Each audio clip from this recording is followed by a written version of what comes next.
नमस्कार, आदाब, सत श्री अकाल, जय भीम, जोहार। मेरा नाम है नवीन कुमार। बधाई हो, बधाई हो, बधाई हो। आज से हम सब सरकारी मीडिया का हिस्सा हो चुके हैं। मतलब हमारी जुबान की लगाम सरकार के हाथ में आ चुकी। हम क्या बोलेंगे, कितना बोलेंगे, कैसे बोलेंगे, कब बोलेंगे, इन सब पर सरकार की नजर रहेगी। और आप उसकी मर्जी के खिलाफ गए नहीं कि गए काम से। जी हां, जिसका अंदेशा था वही हुआ। सोशल मीडिया की कमर तोड़ने वाला कानून आ चुका है और इसके निशाने पर होंगे हमारी तरह के डिजिटल कंटेंट क्रिएटर जो खुलकर सरकार पर सवाल उठाते हैं। यह आजाद आवाजों को दबाने वाला कानून है। चलिए जरा इसको समझ लेते हैं कि इस कानून में क्या है। इस कानून की अगर एक लाइन में व्याख्या करनी हो तो इसका मतलब यह हुआ कि खबर का फैसला सरकार करेगी और उसी के आधार पर कार्रवाई करेगी। इसको जरा विस्तार से समझिए कि खबर का मतलब क्या है और खबर पर सरकार के फैसले का मतलब क्या है। इस कानून को आईटी एक्ट 2021 का नाम दिया गया, मतलब इंफॉर्मेशन टेक्नोलॉजी एक्ट 2021। सरकार ने आईटी एक्ट 2021 को मंजूरी दे दी है। इसके साथ ही सरकार को सोशल मीडिया का गला पकड़ने और उसे रेतने का अधिकार मिल गया है, क्योंकि इस कानून के तहत सरकार को फेक न्यूज तय करने का अधिकार मिल चुका है। इसके लिए सूचना एवं प्रसारण मंत्रालय एक फैक्ट चेकिंग यूनिट का गठन करेगा और वही तय करेगा कि ऑनलाइन प्लेटफॉर्म पर जो खबर चल रही है वो असली है या नकली। और इसमें केवल वेबसाइटें नहीं होंगी, फेसबुक भी होगा, ट्विटर भी होगा, यूट्यूब भी होगा, इंस्टाग्राम भी होगा, ऐसे तमाम प्लेटफॉर्म। इसका मतलब यह हुआ कि आप जो भी लिख रहे हैं, बोल रहे हैं, पढ़ रहे हैं, उसकी निगरानी, उसका सही या गलत होना, उसकी भाषा, सब कुछ सरकार के हाथ में आ चुकी है। अगर सरकारी फैक्ट चेकिंग यूनिट अपने फैक्ट चेक में किसी भी कंटेंट को फर्जी या भ्रामक यानी मिसलीडिंग करार देती है तो उसे सभी ऑनलाइन प्लेटफॉर्म से हटाना पड़ेगा।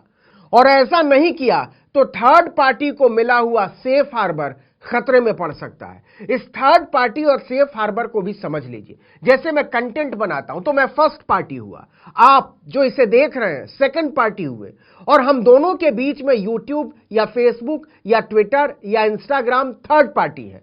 अब खेल को समझिए। मान लीजिए मैंने कोई कंटेंट बनाया और सरकार को वो पसंद नहीं आया, तो वो सीधे फेसबुक, यूट्यूब या ट्विटर को कहेगी कि इसको हटाइए, ये भ्रामक प्रतीत होता है, मिसलीडिंग है, और उन्हें हटाना पड़ेगा, नहीं तो उनका सेफ हार्बर खतरे में पड़ जाएगा। सेफ हार्बर को भी समझ लीजिए।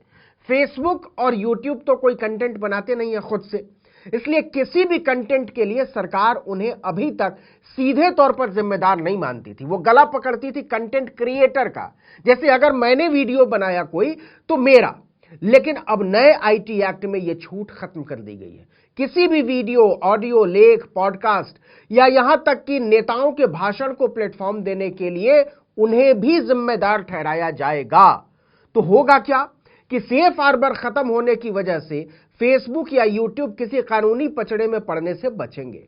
उनके लिए ज्यादा आसान होगा वीडियो को फौरन डिलीट कर देना, हटा देना। इस कानून को लेकर तमाम मीडिया कर्मियों और संस्थानों ने आपत्ति जताई थी। सबकी चिंता यह है कि खबरों के सही या गलत होने का फैसला सरकार कैसे कर सकती है। यह तो पत्रकारों का मुंह बंद करने वाली बात हो गई। खासकर हमारी तरह के पत्रकार जो बहुत मामूली संसाधन में कम खर्चे पर छोटी टीम के साथ संविधान से मिली अभिव्यक्ति की आजादी के दम पर कुछ लिखने, पढ़ने और बोलने की हिम्मत जुटा पाते हैं। दरअसल कानून के अंतिम मसौदे से पहले सूचना एवं प्रसारण मंत्रालय ने जनवरी में इसका ड्राफ्ट पेश किया था। इसमें सीधा प्रस्ताव था कि सरकार एक फैक्ट चेकिंग बॉडी बनाएगी और अगर उसने किसी खबर को गड़बड़ बता दिया तो आप कुछ नहीं कर सकते, उसे डिजिटल मीडिया के सभी प्लेटफॉर्म से हटाना ही पड़ेगा। इस मसौदे से पहले वाले मसौदे में प्रस्ताव रखा गया था कि यह काम पीआईबी यानी प्रेस इंफॉर्मेशन ब्यूरो करेगा, सेंट्रल गवर्नमेंट की बॉडी है। लेकिन अंतिम मसौदे में पीआईबी का नाम भी हटा दिया गया। सारे लोग समझते हैं कि फैक्ट चेकिंग के नाम पर जो निकाय बनेगा, जो बॉडी बनेगी, उसमें कौन लोग होंगे। ये एक तरह से आईटी सेल का एक्सटेंशन काउंटर होगा। और आईटी सेल कैसे काम करती है सब जानते हैं। विरोधी आवाजों को चुन चुन कर निपटाना। मतलब पहले तो ये लोग केवल ट्रोल आर्मी की तरह काम करते थे, लेकिन अब इनके पास बाकायदा वैधानिक अधिकार होगा और इस अधिकार से किसको कुचला जाएगा कौन नहीं जानता। इसी वजह से जनवरी में जब यह प्रस्ताव आया था तब इसकी खूब आलोचना हुई थी। एडिटर्स गिल्ड ऑफ इंडिया ने बाकायदा एक बयान जारी करते हुए कहा था कि फेक न्यूज तय करने का अधिकार सरकार के हाथों में नहीं दिया जा सकता। इससे प्रेस की स्वतंत्रता पर गंभीर खतरा पैदा हो जाएगा। टेलीविजन न्यूज चैनलों की सबसे बड़ी संस्था news broadcasters and digital association ने भी फेक न्यूज तय करने का अधिकार सरकार के हाथों में देने की सख्त आलोचना की थी। एनबीडीएसए ने इसके पीछे प्रेस की स्वतंत्रता का हवाला दिया था। इन सभी संगठनों ने सरकार से इसे वापस लेने का अनुरोध किया था, लेकिन सरकार ने इसे नहीं माना। सूचना मंत्रालय द्वारा बनाए गए अंतिम मसौदे के अनुसार फैक्ट चेकिंग इकाई द्वारा भ्रामक ठहराई गई सामग्री को ऑनलाइन मीडिएटर, फेसबुक, यूट्यूब और ट्विटर जैसे सोशल मीडिया प्लेटफॉर्म तथा इंटरनेट सेवा प्रदाता एयरटेल, जियो और वोडाफोन आइडिया जैसे इंटरनेट सेवा प्रदाताओं को केंद्र सरकार के खिलाफ सामग्री को होस्ट न करने के लिए उचित प्रयास करने चाहिए।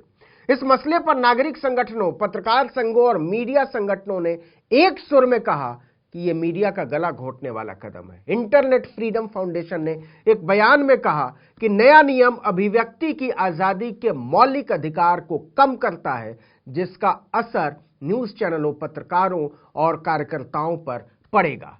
एक बार फिर से एडिटर्स गिल्ड ऑफ इंडिया सरकार के नए आईटी एक्ट के प्रावधानों पर उंगली उठा रहा है। गिल्ड ने नए कानूनों को लागू किए जाने के मसले पर एक चिट्ठी लिखकर अपनी चिंता जाहिर की है। एडिटर्स गिल्ड ने अपनी चिट्ठी में लिखा है कि हम इस बात से बहुत परेशान हैं कि फैक्ट चेकिंग यूनिट का गठन सरकार खुद ही करेगी। सरकार द्वारा गठित यही इकाई तय करेगी कि क्या सही और क्या गलत। इस निर्णय से प्रेस की स्वतंत्रता पर खतरा पैदा हो गया है। इसका मतलब यह हुआ कि अपने काम को सही और गलत तय करने का अधिकार सरकार ने पूर्ण रूप से अपने आप को ही दे दिया है। यह हालत तब है जब 180 देशों के प्रेस फ्रीडम इंडेक्स में भारत 2022 के 142वें से 8 पायदान नीचे गिरकर 150वें नंबर पर पहुंच चुका है। 2016 के सूचकांक में भारत 133वें नंबर पर था। इसके बाद से भारत लगातार नीचे गिरता गया है। पाकिस्तान और श्रीलंका जैसे देशों की स्थिति भी पत्रकारों की आजादी के मामले में मोदी के न्यू इंडिया से बेहतर है। भारत में आज भी अपनी बात रखने के जुर्म में कई पत्रकार जेलों में हैं। केरल के पत्रकार सिद्दिक कप्पन को 28 महीने के बाद फरवरी में जेल से जमानत पर छोड़ा गया।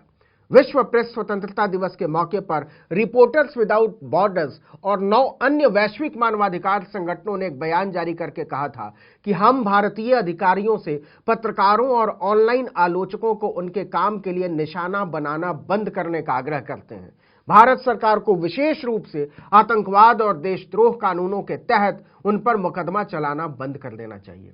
लेकिन इसके जवाब में आया है एक ऐसा कानून जो स्वतंत्र आवाजों की बची खुची ताकत का भी गला घोंट देगा।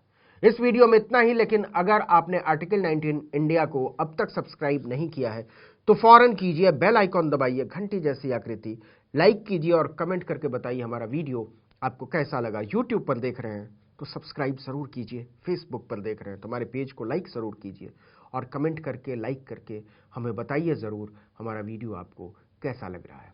नमस्कार।